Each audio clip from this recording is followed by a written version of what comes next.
Anong sabi mo, Daryl Yap? Pakiulit nga. Anong sabi mo? Kung ang tanong kung kailan babalik sa normal ang Pilipinas, ang sagot ay si Duterte lang.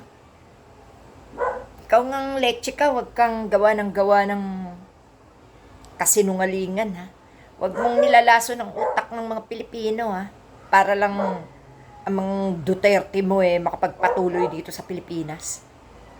Mahiya ka nga, Daryl Yap. Alam mo, Daryl Yap, pinaka-the best mong gawin.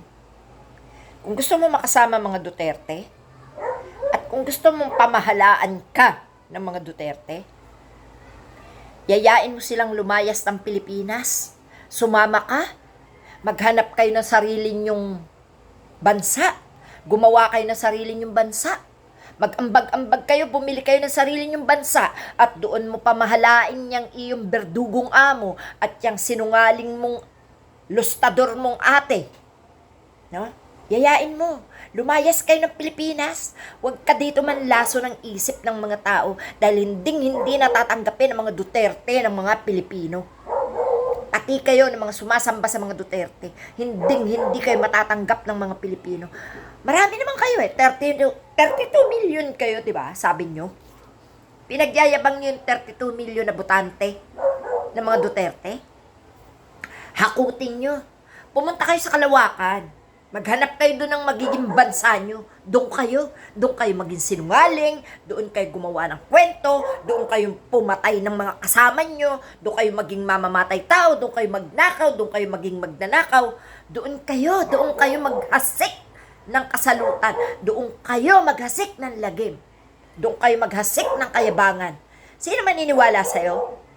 Alam mo kaya ako pumapalag sa mga sinasabi ninyo? Kasi nilalason nyo ang isip ng taong bayan para sa eleksyon. Nilalason nyo ang isip ng taong bayan para manatili yung mga tao na naniniwala sa mga Duterte na wala namang kasilbi-silbi. Ano ba nagawa nila ngayon? Meron ba?